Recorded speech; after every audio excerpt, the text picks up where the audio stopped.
if you fail to do the things you're supposed to do, or if you do things that you're not supposed to do, your conscience tortures you and tells you that you're not acting in accordance with the central spirit of your being.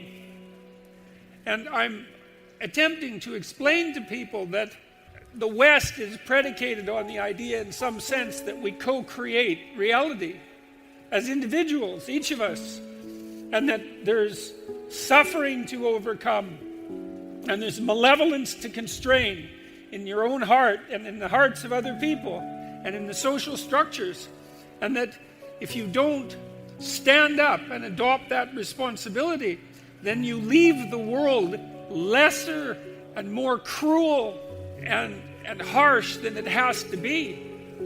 And I believe that the notion that the West developed over thousands of years of the sovereign individual, the individual has the right to vote, right? Who has the right to make their political creed and statement known. We developed that idea because we understood that it was true. And I go around the world and I talk to people about the fact of suffering in life and the fact of malevolence in life and the fact that you need a destiny and a calling that justifies the trouble of the world. And you find that in the pursuit of responsibility.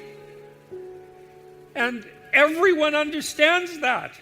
They know that deeply in their heart, and it's inescapable. You will torture yourself if you do not live up to that. And if you do live up to it, then things work if you want what's better for you. Not in a selfish manner, but in a manner that's better for you and better for your family and better for your country. And you envision that you can have it. And you can have it by aiming at it, and you can have it by telling the truth, because the truth is what makes the world go around. We're hurt, and we're disappointed, and we're betrayed, and we're fragile, and it's very difficult to want the best under those circumstances. You have to garner the moral courage to be grateful and to work for the betterment of the world. And then, as I said before, you have to tell the truth. And the consequence of not doing that is to lead everything down the wrong path. And the wrong path is a very dark and deep and terrible path.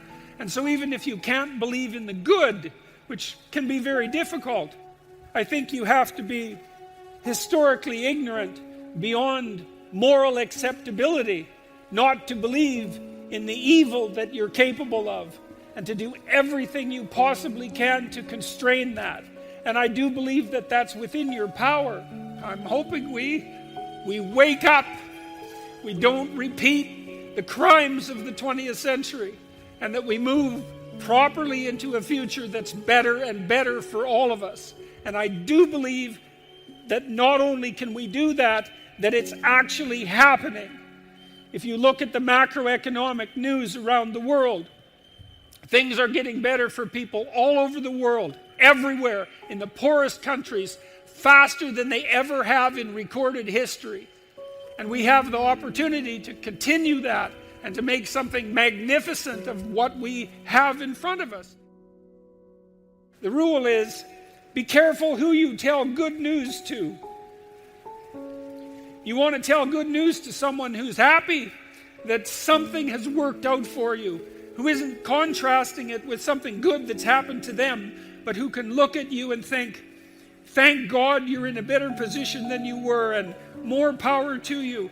And people trust me to tell me good things that have happened to them. And it's absolutely overwhelming. It's so positive. It's so unbelievable, and it happens everywhere.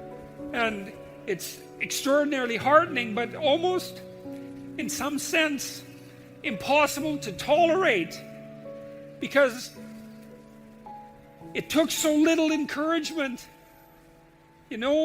for people to make an effort to put themselves together. And I can't understand why this isn't more widespread. I don't understand why what I've been lecturing about and what I've been writing about has had this effect on encouraging people. It's a mystery to me. I mean, it has something to do, I suppose, with my conviction about the power of truth.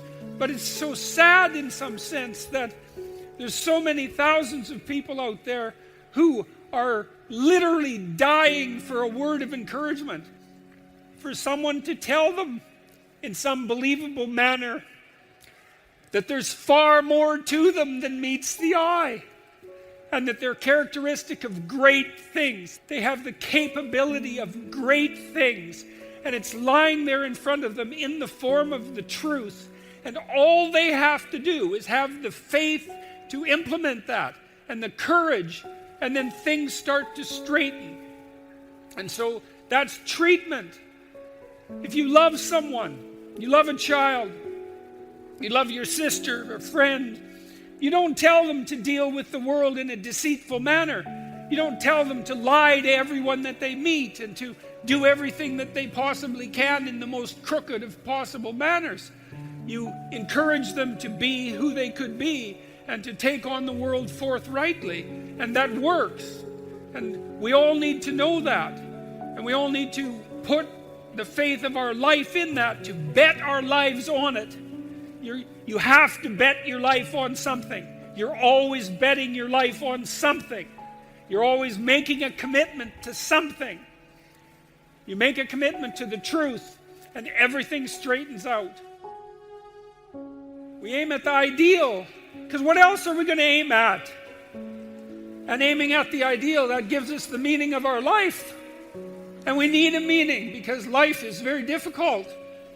And without that sustaining meaning, like without that belief that you're partaking in something of vital importance, to put yourself together, to see who you could be, to organize and bring together your family, and to make everything you possibly can of your state, then you don't have what you need in order to live properly.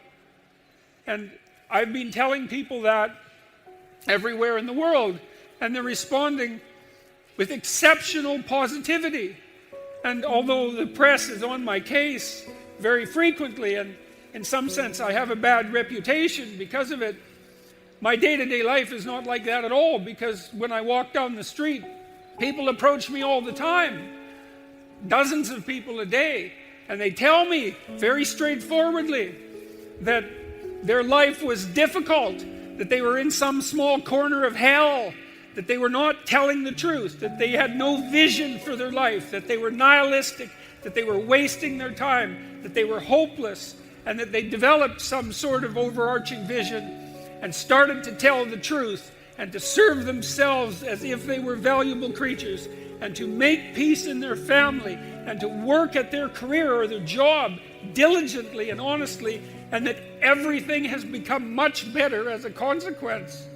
And so the press issue is irrelevant, because I have hundreds of people or thousands of people who are telling me on a regular basis, no matter where I go, like here, that life has improved because they've started to put into practice the principles that I have not so much originated, but at least am trying to transmit. We can't forget this. We're sovereign individuals. We have an ultimate ethical responsibility, and we all share it equally. It's a strange thing, because it's one person who saves the world, but that person is you. And it's a strange thing that it can be one person who saves the world, and that at the same time it happens to be you. And so it doesn't matter what the press says.